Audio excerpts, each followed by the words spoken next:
नहीं ज़्यादा नहीं, पेपर वाला है आज तक पढ़ा है, अमर उजाला वाला पढ़ा पेपर ज़्यादा यूट्यूब इसमें सर हम ले आए हैं ताकि ये लोग भी निकाल देगा पेपर। एक तो हमारे अथी एडमिट कार्ड का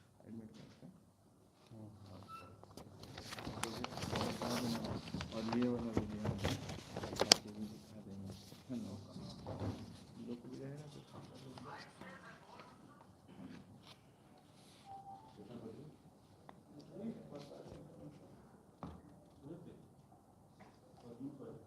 उसका जो सब्जेक्ट कॉम्बिनेशन वाला कहाँ पर लिखा होगा सब्जेक्ट कॉम्बिनेशन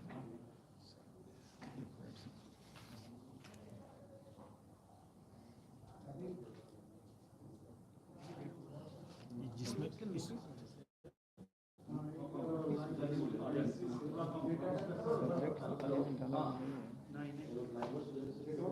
जैसे जैसे डालेगा उसे इसमें जैसे अच्छा लिखा हुआ है हिस्ट्री पॉलिटिकल साइंस लिखा हुआ है general studies and social science में हिस्ट्री पॉलिटिकल साइंस लिखा हुआ है जो अपना डालेगा वही प्रिंट ठीक है that is all right correct all settled हाँ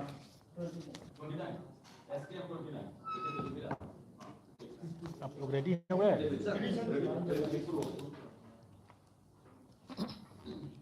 सबसे पहले तो आप सब लोगों का बहुत बहुत स्वागत है और 2 दिन बाद TRE 2.0 होने जा रहा है तो उसके पहले हम लोग कुछ जानकारी लोगों को दे दें, खास करके आपके माध्यम से कैंडिडेट्स को जानकारी बहुत आवश्यक है। पहली बात कि हर बार की तरह 1 घंटा पूर्व सेंटर पर एंट्री बंद हो जाएगा तो और इस बार हम लोग एंट्री के समय बायोमेट्रिक वेरिफिकेशन ज़्यादा स्ट्रिक्टली करेंगे क्योंकि हम लोग का ये प्रयास है कि अगर कोई भी इम्पर्सनेशन कोई भी मुन्ना भाई अगर हैं तो परीक्षा के दौरान ही हम लोग पकड़ लें। इसलिए हम लोग एंट्री के समय में ही काफ़ी सतर्कतापूर्वक उनकी बायोमेट्रिक चेकिंग की जाएगी। उसमें ज़्यादा समय लगना स्वाभाविक है और इसलिए हम सबसे आपके माध्यम से सभी अभ्यर्थियों से अनुरोध करेंगे कि वो लोग पर्याप्त मार्जिन रखते हुए पहले ही पहुंच जाएं सेंटर पर और अपना जगह ले लें।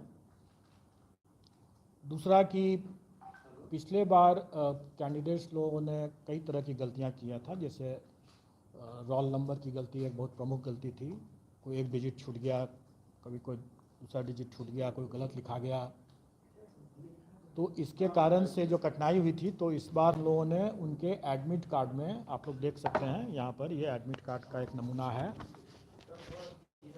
ये एडमिट कार्ड में ही यहाँ पर बना हुआ है उनको अपना रोल नंबर अपना रंगने के लिए।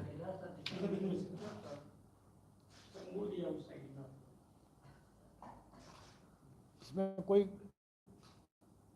ऐसा कोई अजूबा चीज़ नहीं है जिसके लिए आपको फ़ोटो खींचने की ज़रूरत पड़े, लेकिन ये उनके लिए है कि अगर वो अपने घर पर बैठे हुए ठंडे दिमाग से, क्योंकि एग्ज़ामिनेशन हॉल में प्रेशर में तनाव में आकर के वो कई गलती कर देते हैं, इसलिए वो पहले ही अपना रोल नंबर लिख करके और गोला बना लें, गोला को रंग लें सही तरीके से। घर में है तो अपना जितने बार उसको करेक्शन करना अपना कर लें वो, और उसके बाद वो उसी को लेकर के आए वहाँ एग्ज़ामिनेशन हॉल में और फिर वो उसी गोला के हिसाब से OMR शीट में गोला बैठाएं तो गलती नहीं होगी, चांसेस कम है गलती होने का। दूसरा, पिछले बार हम लोगों ने देखा था कि वो सब्जेक्ट कॉम्बिनेशन गलत डाल दिए और हम लोगों के पास में ऐसे कंप्लेन भी आते हैं कि भाई हमने तो ये हमारा तो नंबर कम हो गया, लेकिन कई लोगों ने जैसे हिंदी और उर्दू बांग्ला जो भी सेलेक्ट करना था तीनों रंग दिया है।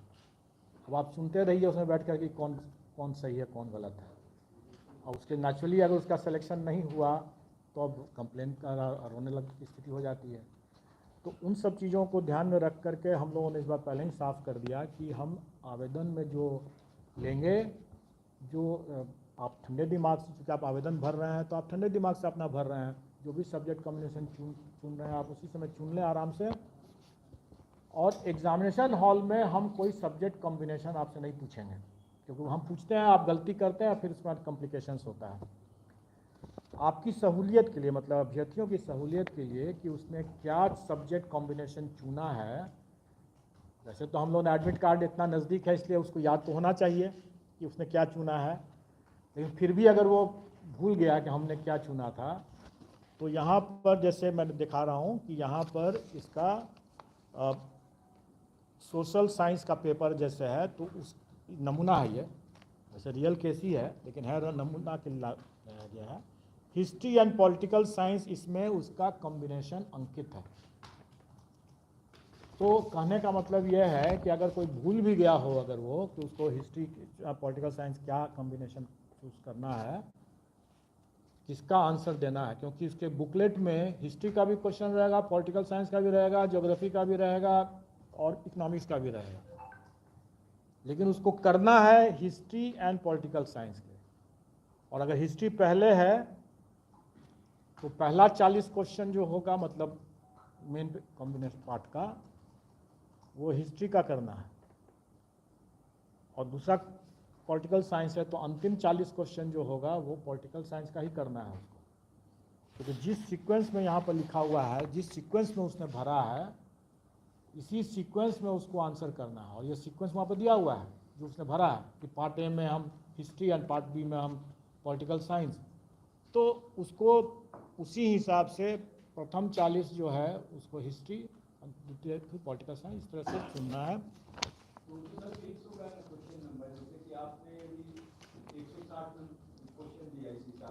150 क्वेश्चन, 160 नहीं है, 150 क्वेश्चन। मैं एक्सप्लेन कर देता हूँ, मैं आपको एक्सप्लेन भी कर देता हूँ, क्योंकि आप लोग भी क्लियर रहें और अपने संपर्क में और अपने मीडिया के माध्यम से अभ्यर्थियों को भी सतर्क कर दें। वैसे है, मुझे उम्मीद है कि अभ्यर्थी ज़्यादा जानते होंगे क्योंकि उन्होंने इसकी प्रैक्टिस भी किया होगा, तो इसलिए मैं मानता हूँ कि वो ज़्यादा जानते होंगे। लेकिन फिर भी आप सबकी जानकारी के लिए, प्रथम 30 क्वेश्चन जो हैं किसी भी पेपर में, प्रथम 30 क्वेश्चन जो हैं वो लैंग्वेज क्वालिफाइंग के हैं, और उसके बाद जो 120 क्वेश्चन हैं, जैसे सोशल साइंस का जैसे अभी एग्जांपल ले रहे हैं, तो उसमें 40, मतलब क्वेश्चन नंबर 31 से 70 तक 40 क्वेश्चन जो हुए वो जनरल स्टडीज़ के होंगे, जो सोशल साइंस पेपर की बात मैं कर रहा हूँ। उसके बाद जो 71 से लेकर के जो 150 तक जो होंगे, तो 71 से 40 इसमें जोड़ दीजिए, 110 तक, 71 से 110 तक जो होंगे, ये जो 40 क्वेश्चन होगा, इस कैंडिडेट ने चूंकि हिस्ट्री पहले चुना है, तो 71 क्वेश्चन नंबर से लेकर के 110 क्वेश्चन नंबर तक वो 40 क्वेश्चन जो है वो हिस्ट्री का क्वेश्चन देखेगा और हिस्ट्री के हिसाब से उसमें आंसर भरेगा OMR शीट में। और फिर 111 से लेकर 150 जो क्वेश्चंस होंगे वो उसको पॉलिटिकल साइंस, चूँकि इसमें लिखा हुआ है, तो वो पॉलिटिकल साइंस वाला पन्ना पलटेगा, उसका क्वेश्चंस देखेगा और 111 से 150 पॉलिटिकल साइंस भरेगा। ये सीक्वेंस है और मैं समझता हूँ कैंडिडेट्स को पर्याप्त इसमें सूझबूझ होनी चाहिए। अगर सूझबूझ नहीं होगा तो शायद शिक्षक बनने के लिए भी योग्य नहीं हो शायद वो, लेकिन इतनी सूझबूझ होगी और प्रैक्टिस किया होगा तो ज़रूर वो समझ में आ गया होगा। और चूँकि उसको स्मरण रहे, प्रेशर में कहीं भूल ना जाए कि पहले कौन सा दिया था, हिस्ट्री लिखा था, पॉलिटिकल साइंस, तो इसलिए वो यहाँ पर दिया हुआ है, तो इसलिए ये प्रॉब्लम नहीं होना चाहिए।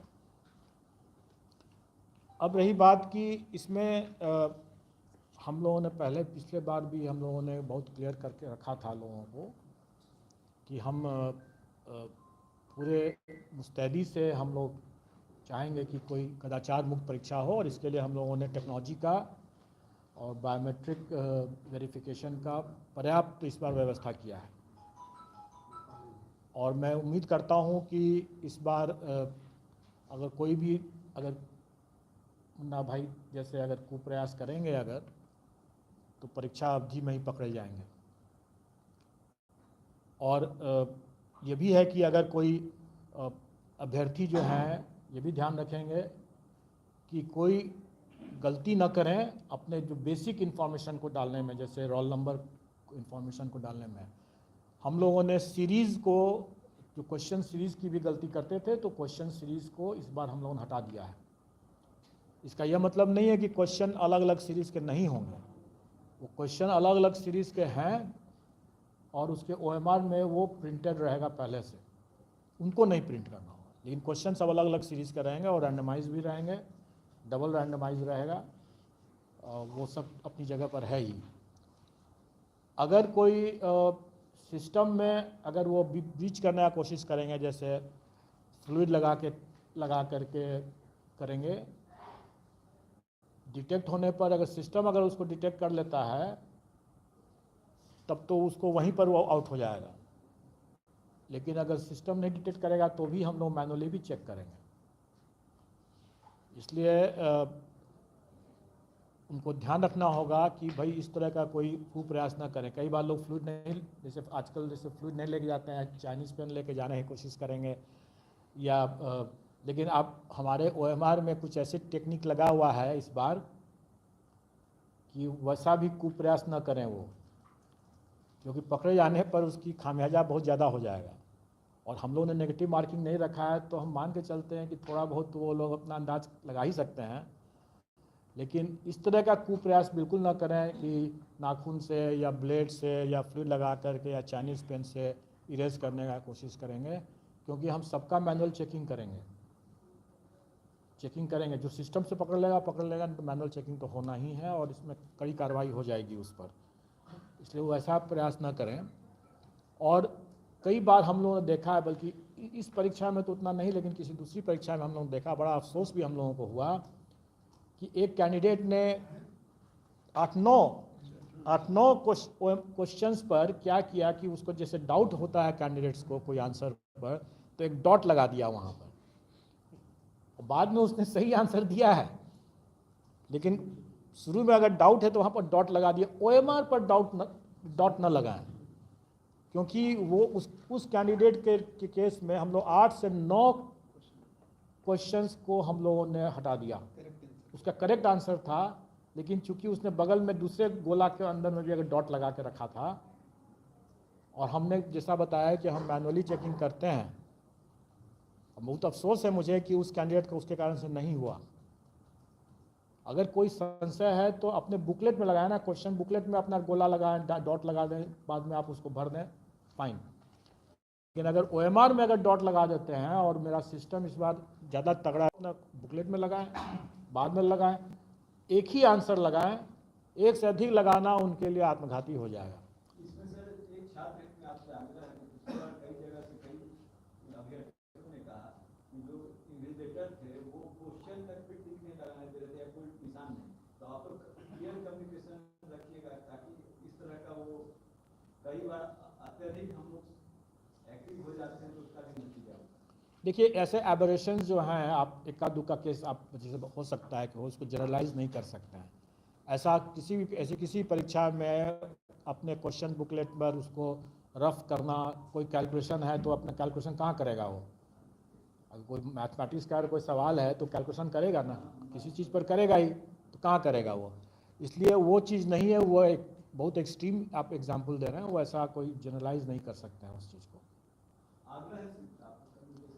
और मैं इसी संबंध में मैं एक जानकारी दे दूं कि आपने तो बताया कि वो ओवर स्ट्रिक्ट हो गए, लेकिन कुछ ऐसे जगह सेंटर्स में हम लोगों को, हम लोग तो हमेशा परीक्षा लेते ही रहते हैं, उसके बाद भी कई परीक्षाएं हो चुकी हैं।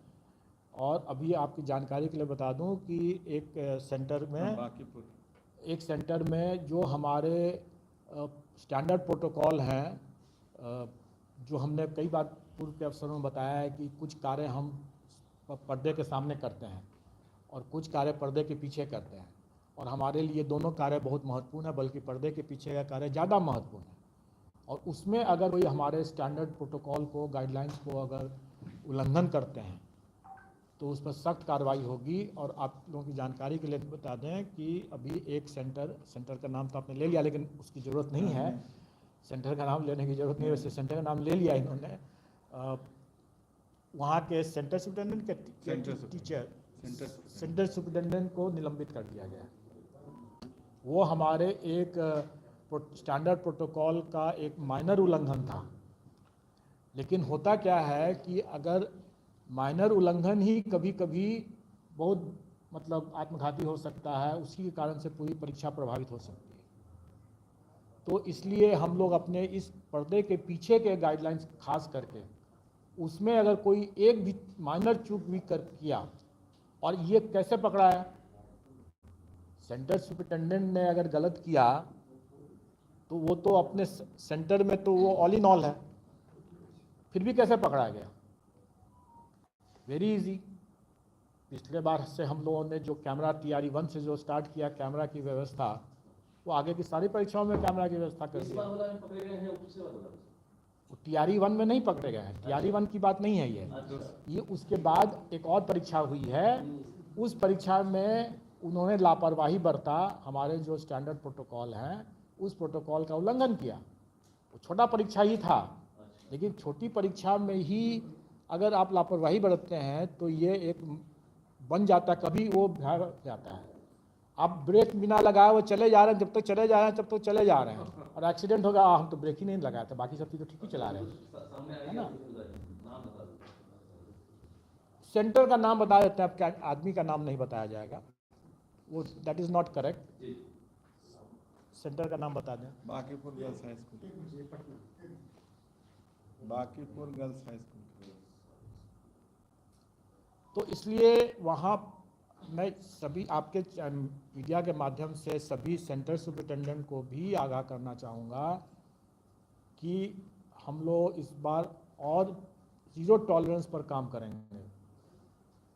ऐसा नहीं है कि TRE 1 में माइनर प्रोटोकॉल सही तरीके से नहीं जानकारी होने के कारण से भी हो सकता है, इग्नोरेंस से भी हो सकता है, और लापरवाही से भी हो सकता है। All is well that ends well की जो कहावत है, तो सब कुछ अगर ठीक से रहा तब तो ठीक ही रहा। लेकिन आदमी अगर कोई इंश्योरेंस कराता है तो किस लिए कराता है? सर उस संभावना को देख कर ही कराता है ना। कमला नेहरू का 2 वीक्षक को हम लोग यहाँ से उसको कार्य मुक्त किए हैं, स्पष्टीकरण भी किए हैं सर। किसकी एग्जाम? हाँ इसी एग्जाम? हाँ नहीं, TRE 1 के बाद, TRE 1 के बाद मैंने कहने का मतलब है कि जो पर्यवेक्षण हम लोग कर रहे हैं, जो हम लोग लगाए हैं, ऐसा नहीं है कि मुखौटा है। मेरे कहने का मतलब उस पर हम लोग एक्शन भी ले रहे हैं। TRE 1 के भी एक सेंटर को हम लोगों ने इस बार डिलिस्ट कर दिया,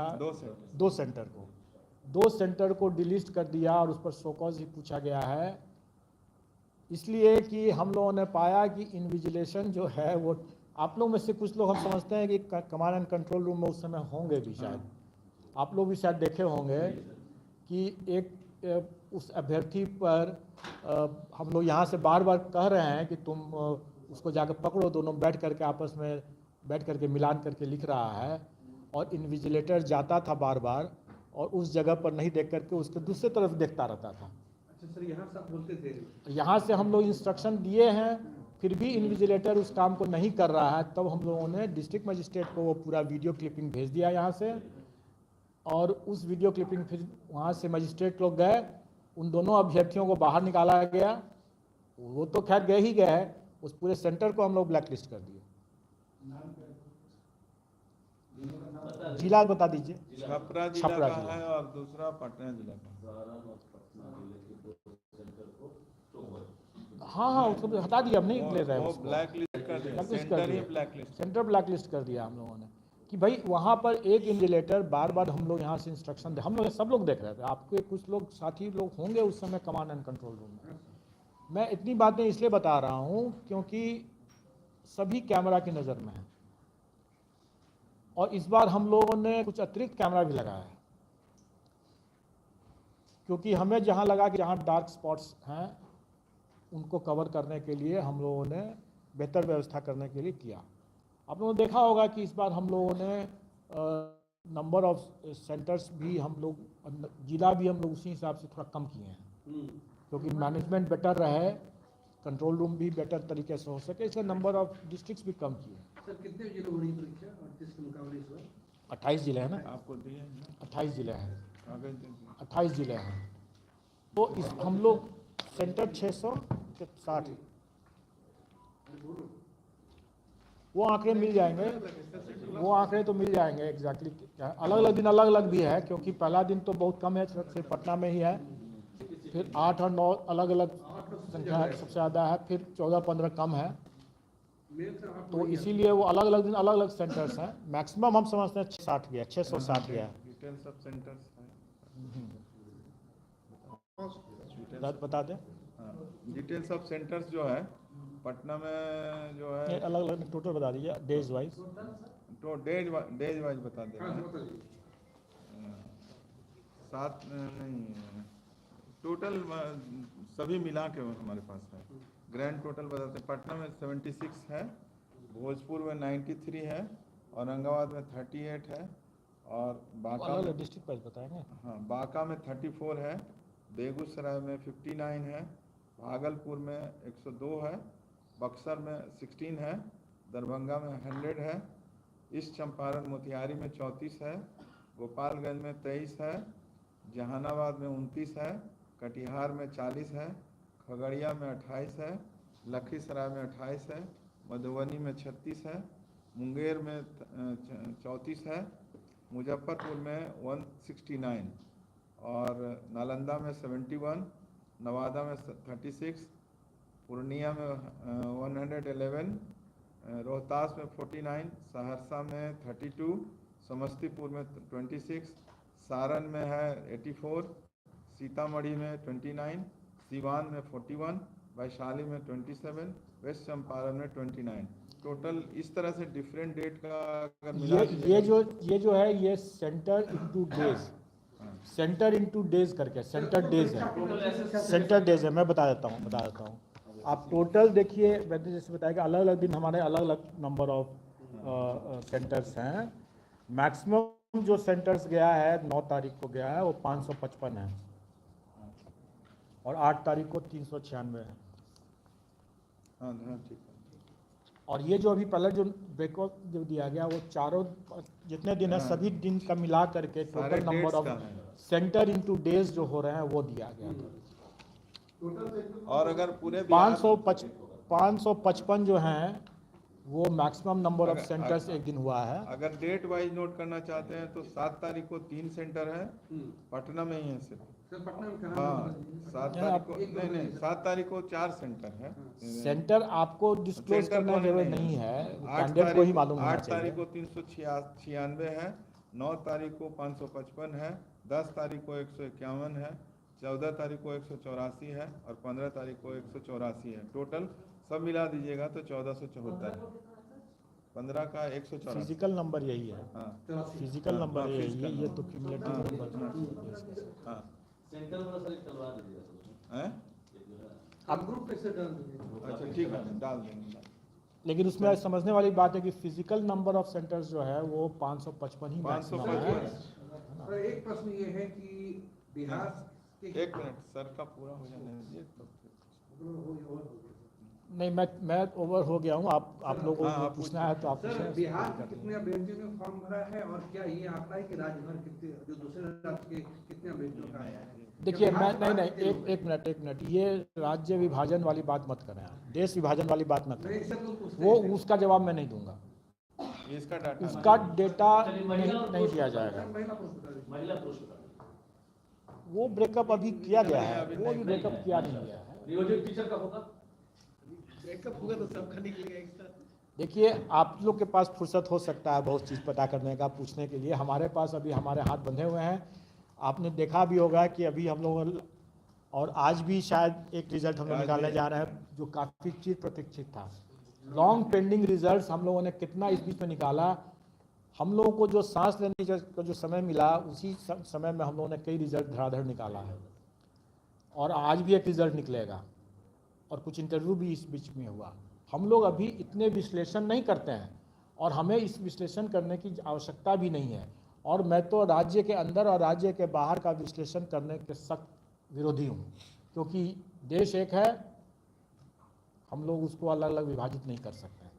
अच्छा सर इससे अलग है, बहुत सारे ऐसे कैंडिडेट भी हैं जिनको कि जैसे कि वो प्राइमरी में सेलेक्ट हुए या मार्किंग में सेलेक्ट हुए और उसी कैटेगरी में दोबारा एग्जाम दे रहे हैं, क्योंकि उनको अपने पसंद का जिला पर्चा नहीं मिला, तो क्या आप उनके रिजल्ट को रोकेंगे? आपके पास में ऐसा कोई मतलब संपुष्ट करके मतलब आधिकारिक टाइप से है इंफॉर्मेशन की जनरल बात पूछ रहे हैं आप? नहीं नहीं, मैं जानता हूँ व्यक्तिगत तौर तो पे दैट इज हिज चॉइस। इसमें मतलब रोक नहीं, इस पर क्यों रोक लगाएंगे हम? मतलब दे सकते हैं उनका रिजल्ट। अरे किसी ने आईएएस देने के बाद भी उसने किसी ने आईपीएस जाना चाहते हैं तो जा सकते हैं, कहाँ कोई रोक है? नहीं वो सेम कैटेगरी में ही क्या फर्क पड़ेगा? जिला उनका मिला है। नहीं, नहीं। वो अगर वैसा अगर एक्सट्रीम रिएक्शन वाले जो अगर वैसे हैं उनका विवेक, उनको हम लोग कोई ऐसा बंधन नहीं है, हम लोग ऐसा कोई हम लोग अभी प्रतिबंध नहीं लगा रहे हैं।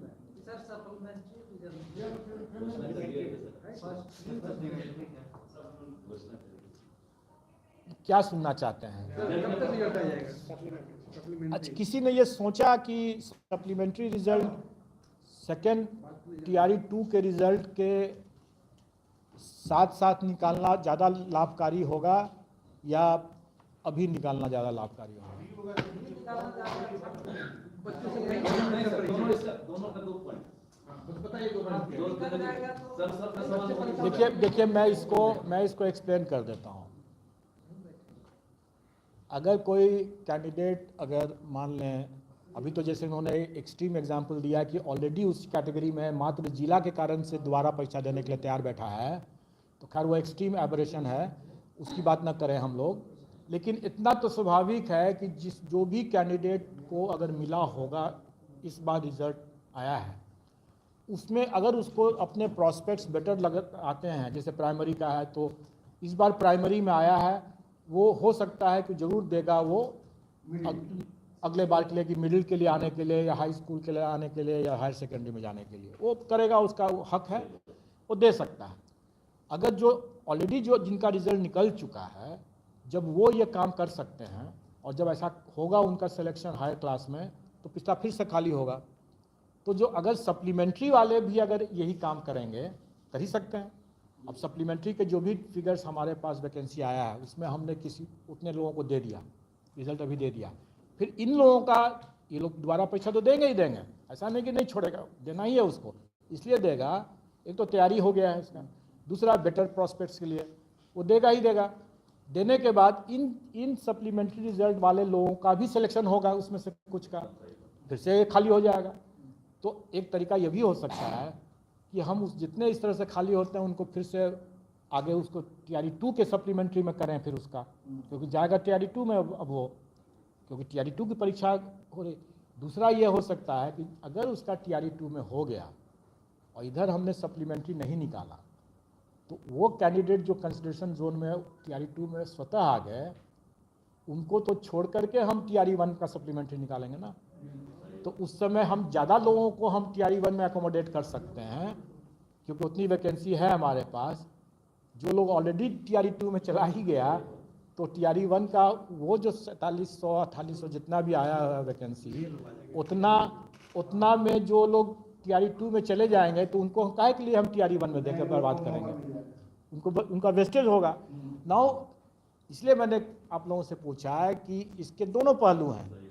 अब अभी सब लोग चिंतित हैं कि जल्दी निकालें सप्लीमेंट्री, निकाल दे सकते हैं। लेकिन अगर मान लीजिए कि उसमें से 200-300 लोगों का अगर दोबारा टीआरई 2 में अगर हो गया, तो वो 200-300 अतिरिक्त हम यहाँ दे सकते थे टीआरई 1 में हम दे सकते थे। हम तो मान गए। एक चीज़ और आप लोगों को समझना होगा, और आपके माध्यम से कैंडिडेट को भी समझना होगा, हम लोगों के यहाँ वेटिंग लिस्ट का कोई प्रोविज़न नहीं है। राज्य सरकार में वेटिंग लिस्ट का कोई प्रावधान नहीं। कौन सा मामला वेटिंग लिस्ट के लिए बनता है और कौन सा मामला सप्लीमेंट्री रिजल्ट में बनता है, इसके अंतर को समझना बहुत ज़रूरी है। इसके अंतर को समझना ज़रूरी है। जिसका हम लोगों ने रिजल्ट दिया, उस रिजल्ट के प्रोसेस में, क्योंकि डिपार्टमेंट भी उसको देखता है, और ये सिर्फ टीआरई की बात नहीं है, किसी भी परीक्षा में डिपार्टमेंट भी देखता है उसको, डॉक्यूमेंट वगैरह सब देखता है, कि ये पुलिस वेरिफिकेशन देखता है वगैरह वगैरह। अगर डिपार्टमेंट पाया कि हमारे अनुशंसित कैंडिडेट में कोई त्रुटि है, मतलब वो योग्य नहीं है, तो वो आयोग को वापस भेजता है कि इसमें पुलिस वेरिफिकेशन गलत आ गया या ये फलाना चीज़ हो गया या कोई है जिसके लिए वो योग्य नज़र नहीं आते हैं, तो आयोग उनके स्थान पर सप्लीमेंट्री लिस्ट अनुशंसा भेजता है।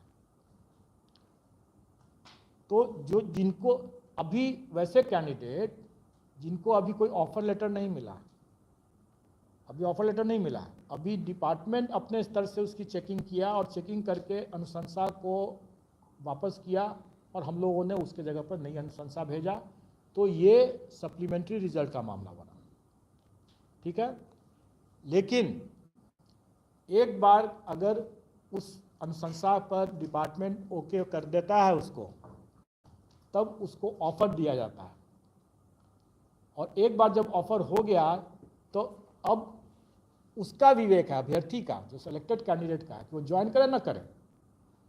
अब अगर वो ज्वाइन नहीं करता है तो वो वेटिंग लिस्ट में जाएगा, और वेटिंग लिस्ट का चूंकि प्रावधान नहीं है इसलिए वो वैकेंसी कैरी फॉरवर्ड होगा। समझ रहे हैं? कोई ज्वाइन करके छोड़ दिया वो भी कैरी फॉरवर्ड होगा। ऑफर मिल गया, ज्वाइन करे चाहे ना करे। कई बार होता है कि कैंडिडेट बोलता है कि हमको रिलीव नहीं हो पा रहे हैं, अपने पहले कहीं काम कर रहे हैं, हमको 1 महीना 2 महीना 3 महीना 4 महीना 6 महीना लगेगा, बीमार हैं, ये क्या, कई तरह के कारण करते हैं। हर कोई तो एक नाव पर नहीं 2-3 नाव पर पैर रखता है, यहाँ भी नौकरी लेता है, वहाँ भी नौकरी लेता है, उसको यहाँ भी ज्वाइन करता है, वहाँ भी ज्वाइन करने की कोशिश करता है, देखता है, हर जगह लटका के रखता है। स्टूडेंट लाइफ में हम लोगों ने भी वो किया था। करते हैं लोग अपने अपने अपने बेस्ट प्रॉस्पेक्ट्स के लिए ऐसा करते हैं लोग, तो वो अपने होल्ड करता है। जब तक वो अपना रिलीज़ नहीं करेगा तब तक वो वैकेंसी दूसरे को नहीं जा सकता। और इसलिए गवर्नमेंट ने, क्योंकि इसमें काफ़ी टाइम लग जाता है, इसलिए गवर्नमेंट कभी भी वेटिंग, इसलिए यहाँ पर गवर्नमेंट वेटिंग लिस्ट की बात नहीं करती। और क्योंकि वेटिंग लिस्ट नहीं है इसलिए अगर कोई कैंडिडेट अगर ऑफर मिल गया या ज्वाइन करने के बाद छोड़ दिया या ज्वाइन करने के पहले ही ज्वाइन ही नहीं किया, ऑफर मिल गया, वैकेंसी यूटिलाइज्ड हो गया, और अब अगर वो नहीं ज्वाइन करता है, छोड़ देता है, ज्वाइन करने के बाद सारे के सारे कैरी फॉरवर्ड होंगे। लेकिन अगर उसको ऑफर ही नहीं मिला है, क्योंकि डाउट है डॉक्यूमेंट वेरिफिकेशन में, पुलिस वेरिफिकेशन में, वगैरह वगैरह में, और वो वैकेंसी अगर हमको वापस, जैसे इस बार मल्टीपल रिजल्ट्स की वैकेंसी हमको वापस हुआ, तो वो सप्लीमेंट्री रिजल्ट में आए। इसलिए हम लोग शुरू से कह रहे हैं कि हम सप्लीमेंट्री रिजल्ट देंगे, हम कभी भी नहीं बोल रहे हैं कि हम वेटिंग लिस्ट का रिजल्ट देंगे, क्योंकि वेटिंग लिस्ट का रिजल्ट का प्रावधान नहीं है। और ये तो लोगों की मांग करना है कि नियोजित को आउट करके नौकरी दीजिए, ये तो इसके लिए तो चर्चा ही करना बेकार है। ये तो गैर संवैधानिक है, असंवैधानिक है, गैर कानूनी हो जाएगा।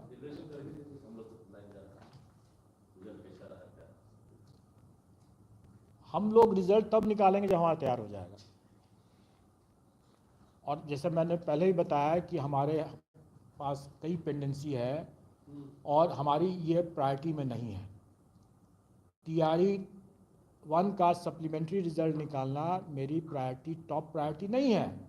इसलिए नहीं है क्योंकि हमने 1,20,000 से ज़्यादा लोगों का रिजल्ट दे रखा है, और उस दरमियान हमारे 68 के रिजल्ट पेंडिंग थे। अब तो निकल गए, वैसे 68 के रिजल्ट पेंडिंग थे, APO के रिजल्ट पेंडिंग थे, सहायक के रिजल्ट पेंडिंग थे, और अभी भी हमारे AAO के रिजल्ट पेंडिंग हैं, district art and culture officer के रिजल्ट पेंडिंग हैं, जो कई समय से, लंबे समय से वेट कर रहे हैं।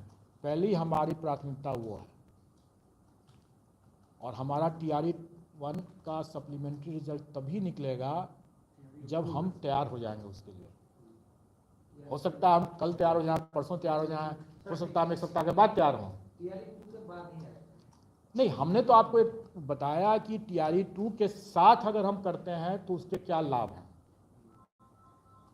लेकिन अगर हम उसके साथ करते हैं तो घाटा में ये है कि आप ही लोग हल्ला करेंगे बाद में कि भाई इन्होंने देरी कर दिया, क्यों, क्या कर रहे हैं वगैरह वगैरह। लेकिन मैं 2 टूक बता रहा हूँ कि वो TRE सप्लीमेंट्री रिजल्ट कभी भी प्राथमिक रिजल्ट की तुलना में उतना महत्वपूर्ण नहीं हो सकता है, क्योंकि सप्लीमेंट्री है ना, प्राथमिक रिजल्ट नहीं है वो।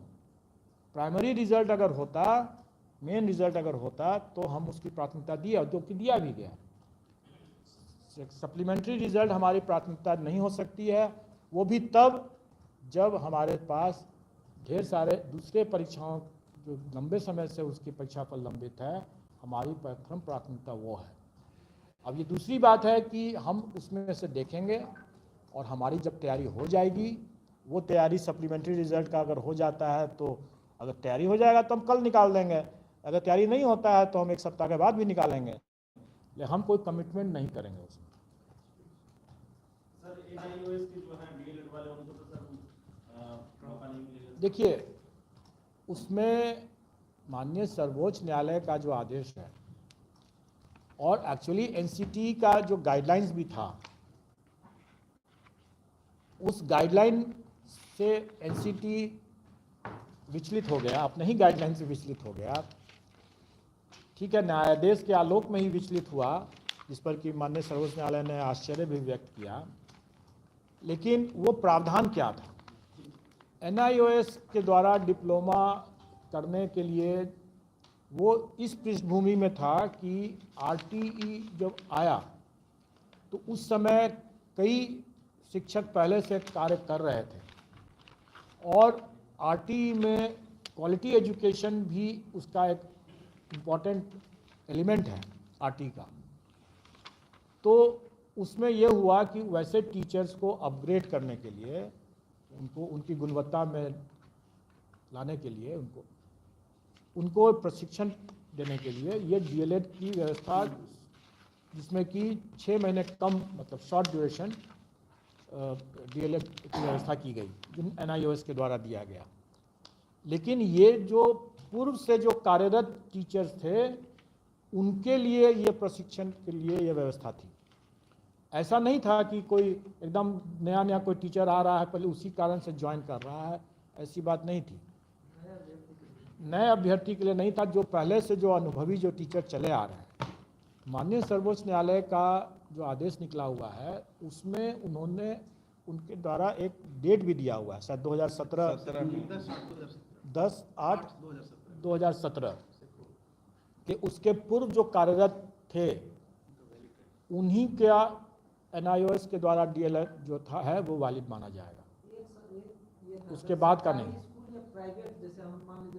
उसमें सब है, सब में उसमें सब है। वैसे को आप भी ले रहे हैं एग्जाम? बिल्कुल ले रहे हैं। हमारे एडमिट कार्ड में जो नोटिस ही निकला हुआ है, उसमें निकला हुआ है वो सब। नोटिस हम डाले उसमें, और उसमें एडमिट कार्ड में, चूँकि मैंने पहले ही बताया कि अगर कोई आवेदन देता है तो उसको एडमिट कार्ड भी मिलना चाहिए, और जिसको एडमिट कार्ड मिलता है उसको एग्ज़ाम देने की भी अनुमति होनी चाहिए।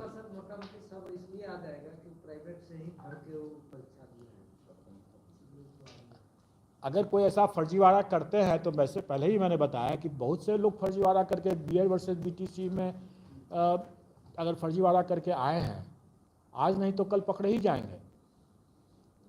फर्जीवाड़ा से देखिए, एक हमारा जो कानून की जो व्यवस्था है उसमें हम सबको निर्दोष मानते हैं जब तक कि वो निर्विवाद रूप से दोषी नहीं प्रमाणित हो जाता। तो हम तो अभी उसको प्रथम दृष्टया हम उसको सही मानेंगे। अगर वो लिख के दे देता है, अंडरटेकिंग दे देता है, जिससे हम लोग एडमिट कार्ड में अंडरटेकिंग ले रहे हैं कि वो NIOS का DLED जो है उसका विधिवत रूप से है और माननीय सर्वोच्च न्यायालय के आदेश के आलोक में वो वैध है, यह अंडरटेकिंग लेने के देता है, उसके बाद ही वो उसका एडमिट कार्ड डाउनलोड होगा। अगर उसने गलत अपना अंडरटेकिंग दे दिया तो उसने गलत दिया है, और अब भी हम उस पर नहीं, उसका भी कोई इन्वेस्टिगेशन हम नहीं अभी कर रहे हैं। अभी हम उसको अलाउ करेंगे अपेयर होने के लिए, लेकिन कालांतर में वो फंसेगा। अगर उसने गलत दिया है तो कालांतर में फंसेगा। कैसे फंसेगा सर? जैसे मान लीजिए सर, हम संत पॉल स्कूल में हम पढ़ाते नहीं है, लेकिन हम वहाँ से ले लिए कि हम पढ़ा रहे हैं और हम परीक्षा दे दिए हैं NIOS से। चोर तब तक चोर है जब तक पकड़ा जाता है, तभी वो चोर है, अदरवाइज चोर नहीं है वो। नहीं, उसका भी अगर वो प्रमाणित हो जाएगा तभी ना आप कहेंगे कि फर्जी है वो। आप अपनी आशंका से ऐसे नहीं कर सकते हैं कि वो फर्जी है। जब प्रमाणित हो जाएगा तो फर्जी है, जब प्रमाणित हो ही गया, जब प्रमाणित हो गया तो पकड़ा जाएगा वो। हाँ। सीधी सी बात है, आपके ऐसे ही कहने से कि वो गलत है नहीं ना हो सकता है। हैं? नया ये नया जो बिहार बोर्ड का बना है परीक्षा भवन, जिसकी क्षमता 20,000 प्लस है, उसमें आप इस बार सेंटर में इस बार अभी उसकी व्यवस्था में थोड़ी हम लोग को अभी कमी नज़र आ रही थी। अभी इस बार हम लोग अभी नहीं उसका उपयोग कर रहे हैं, लेकिन कालांतर में उसका बिल्कुल उपयोग होगा, क्योंकि सारे मेंस की परीक्षाएं या जो छोटी मोटी परीक्षाएं जो कि 15,000 अभी उसकी कैपेसिटी है, अभी सारे इंफ्रास्ट्रक्चर इन पोजीशन नहीं है। जब हो जाएगा तो बिल्कुल उसमें होगा। और लास्ट क्वेश्चन सर, क्या ये माने कि इस साल के अंत तक आप ये PRT 2 का रिजल्ट दे देंगे?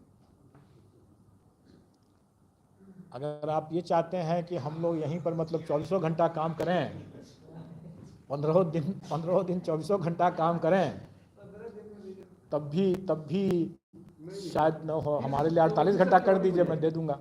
जनवरी लास्ट तक सर। जब ये बातें हुई थी कि तुम मुझे खून दो, मैं शिक्षक आंदोलन करने लगे हैं।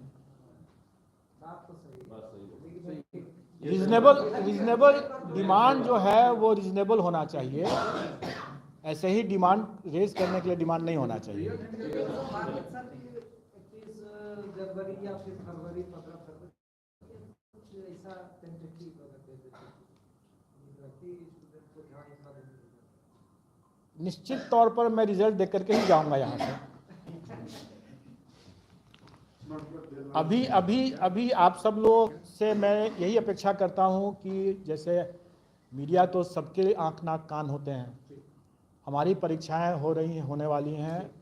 आप लोगों का भी एक बहुत महत्वपूर्ण रोल है इसमें। एक तो अभ्यर्थियों को आप अवगत कराएं, और दूसरा आप भी हमारे आँख नाक कान हैं, तो आप भी मुझे बताएं अगर परीक्षा केंद्रों में अगर कुछ प्रॉब्लम है। हमारा कैमरा तो लगा हुआ है, लेकिन आपके जैसा इंटेलिजेंट कैमरा तो हमारे पास नहीं है ना। आप तो घूम करके देख रहे हैं, लोगों से पूछ गए हैं। तो आप बताएं मुझे, अगर उस समय अगर आप लोगों को शिकायत अगर आती है तो आप लोग मुझे बताएं और फीडबैक दें। और आप लोग का भी स्वागत है, आप लोग आएँ, आप लोग यहाँ कमांड कंट्रोल रूम में आकर के देख के जाएँ।